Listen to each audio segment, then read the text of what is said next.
The Lufthansa heist took place on December 11, 1978, at John F. Kennedy International Airport in New York City. It was one of the largest cash thefts ever committed on American soil, involving the theft of approximately $5 million in cash and $875,000 in jewelry, which would be equivalent to roughly $22 million today. The heist was orchestrated by the Lucchese crime family, one of New York's notorious mafia families. The mastermind behind the heist was James Burke, also known as Jimmy the Gent.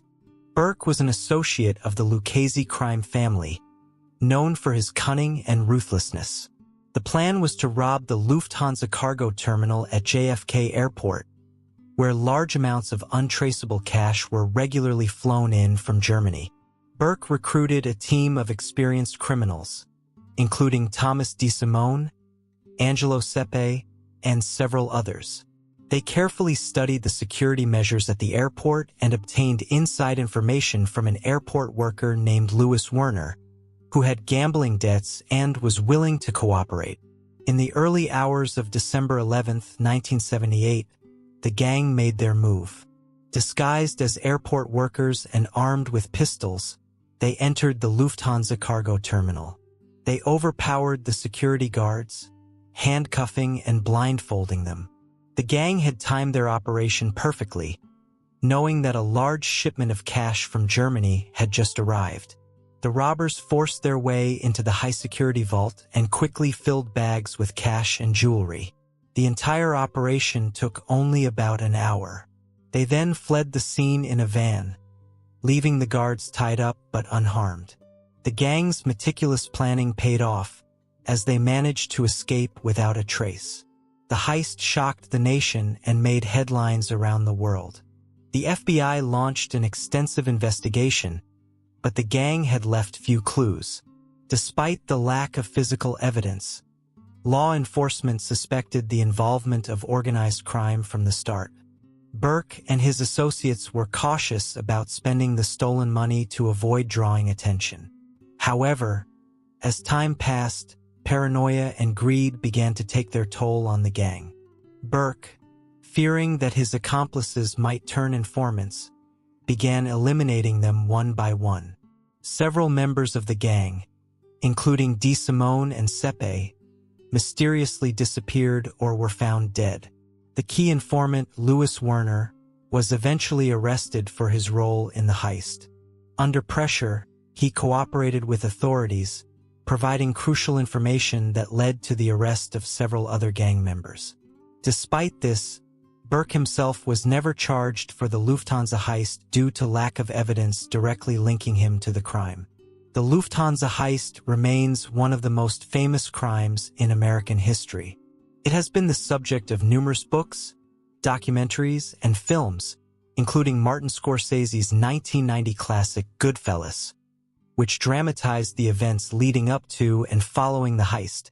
The crime also had a lasting impact on airport security and the operations of organized crime. It highlighted vulnerabilities in airport security protocols, leading to significant changes in how cash and valuable cargo were handled. James Burke, the mastermind, was eventually convicted on unrelated charges and spent the remainder of his life in prison. He died in 1996.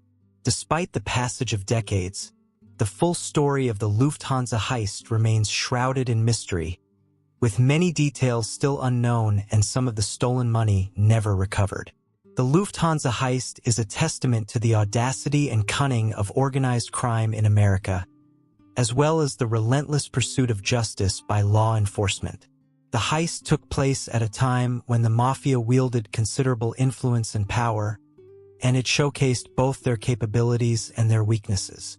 It also underscored the importance of insider information in executing such complex operations. In the months leading up to the heist, James Burke meticulously planned every detail. He knew that the Lufthansa cargo terminal was a lucrative target, with millions of dollars in cash regularly transported from Europe. Burke's connection with Louis Werner, an airport worker with a gambling problem, proved to be a crucial asset. Werner's debts made him an easy recruit for the heist, and his inside knowledge of the terminal's operations was invaluable. On the night of the heist, the gang moved with precision and confidence. Disguised in airport uniforms and armed with guns, they entered the terminal undetected.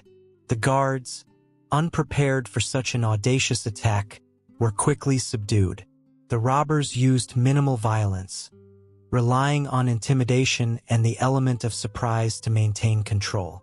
Once inside the vault, the gang worked quickly, filling bags with cash and jewelry. They knew that time was of the essence and that any delay could result in capture. The heist was executed so smoothly that the guards were unable to sound an alarm until after the robbers had fled the scene. The van used for the getaway was later found abandoned, providing no useful evidence for investigators. In the aftermath of the heist, the FBI faced immense pressure to solve the case. The scale of the theft, coupled with the involvement of organized crime, made it a top priority. However, the lack of physical evidence and the mafia's code of silence posed significant challenges.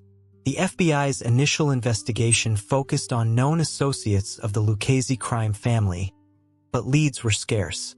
James Burke, aware of the intense scrutiny, took steps to protect himself and his share of the loot. He instructed his accomplices to lay low and avoid conspicuous spending. Despite these precautions, paranoia set in as Burke became increasingly concerned about potential informants. The criminal underworld was rife with betrayal, and Burke's ruthlessness became evident as he systematically eliminated those he deemed a threat. The first to disappear was Thomas DeSimone, a volatile and unpredictable member of the gang. DeSimone's erratic behavior and violent tendencies made him a liability. In early 1979, DeSimone vanished without a trace, presumed murdered on Burke's orders. Angelo Sepe, another key participant, met a similar fate. Sepe's involvement in the heist made him a target for law enforcement, and his disappearance was seen as a precautionary measure by Burke. Despite the elimination of several key figures, the investigation continued. Louis Werner, the airport insider, became a focal point for the FBI. Werner's arrest and subsequent cooperation provided valuable information that linked the heist to the Lucchese crime family. Under pressure, Werner revealed details about the planning and execution of the robbery, leading to the arrest of additional gang members. However, the evidence against James Burke remained circumstantial. While several of his associates faced charges and convictions related to the heist, Burke managed to evade direct prosecution for the Lufthansa heist itself. He was eventually convicted on unrelated charges of murder and racketeering, resulting in a prison sentence that he served until his death in 1996. The Lufthansa heist left a lasting legacy, not only in terms of its financial impact but also in its cultural significance. It highlighted the vulnerabilities in airport security and prompted changes to prevent similar crimes. The heist also exposed the inner workings of the mafia and the lengths to which they would go to protect their interests. In popular culture, the Lufthansa heist has been immortalized in various forms. Martin Scorsese's film Goodfellas provided a dramatized portrayal of the events, capturing the tension, betrayal, and violence that characterized the aftermath of the robbery. Books and documentaries have further explored the heist, offering insights into the criminal minds behind one of America's most infamous thefts. Despite the passage of time, many aspects of the Lufthansa heist remain shrouded in mystery. The exact details of the planning, the identities of all involved, and the ultimate fate of the stolen money are still subjects of speculation. The heist stands as a reminder of the audacity of organized crime and the complexities of bringing such criminals to justice.